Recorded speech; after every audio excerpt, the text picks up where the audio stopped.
ভারতে ৪৮ ঘন্টা আগে দেশে ভয়াবহ জঙ্গি হামলা হয়ে গিয়েছে। শোকের আবহ থেকে এখনও বেরোতে পারেননি আমজনতা। সরকারের তরফেও তৎপরতা আছে। বুধবার নিরাপত্তা বিষয়ক মন্ত্রিগোষ্ঠীর বৈঠকে একাধিক কূটনৈতিক সিদ্ধান্ত নিয়েছে সরকার।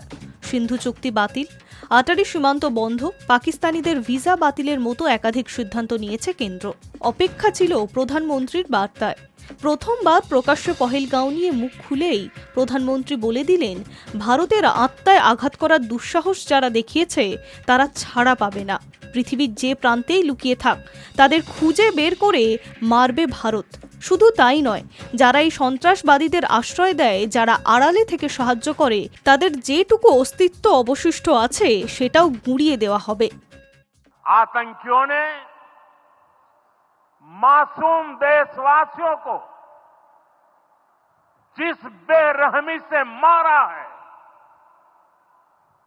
उससे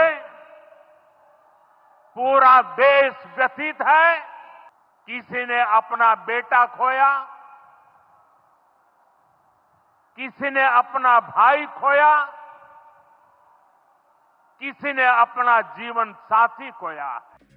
বৃহস্পতিবার বিহারের মধুবনীতে প্রধানমন্ত্রী নরেন্দ্র মোদী সরকারি সভা ছিল। পহেলগাঁও ইস্যুতে সর্বদল বৈঠকে না থেকে কেন ভোটমুখী রাজ্যে প্রধানমন্ত্রী, সে নিয়ে প্রশ্ন উঠেছিল। বৃহস্পতিবার দিন সভার শুরুতেই প্রধানমন্ত্রী বুঝিয়ে দেন, সরকারি কর্মসূচিতে যোগ দিলেও পহেলগাঁও নিয়ে তিনি ব্যথিত। সভার শুরুতেই পহেলগাঁওয়ে মৃতদের প্রতি শ্রদ্ধা নিবেদন করতে নীরবতা পালন করেন তিনি। তারপরেই নরেন্দ্র মোদীর মুখে কড়া বার্তা শোনা যায়। মোদী বলেন, এই হামলা শুধু ওই পর্যটকদের ওপর হামলা নয়, ভারতের আত্মায় আঘাত করার দুঃসাহস দেখিয়েছে জঙ্গিরা।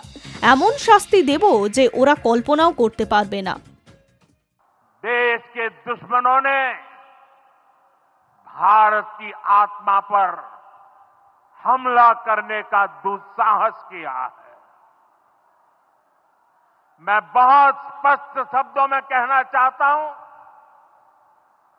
जिन्होंने ये हमला किया है,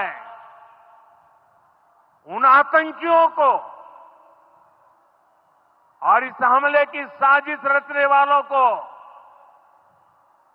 उनकी कल्पना से भी बड़ी सजा मिलेगी।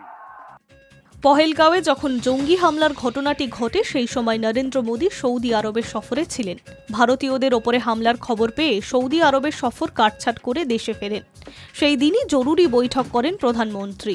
কিন্তু হামলার পর এই প্রথম জনসমক্ষে মুখ খুললেন প্রধানমন্ত্রী Narendra Modi. Hi news network.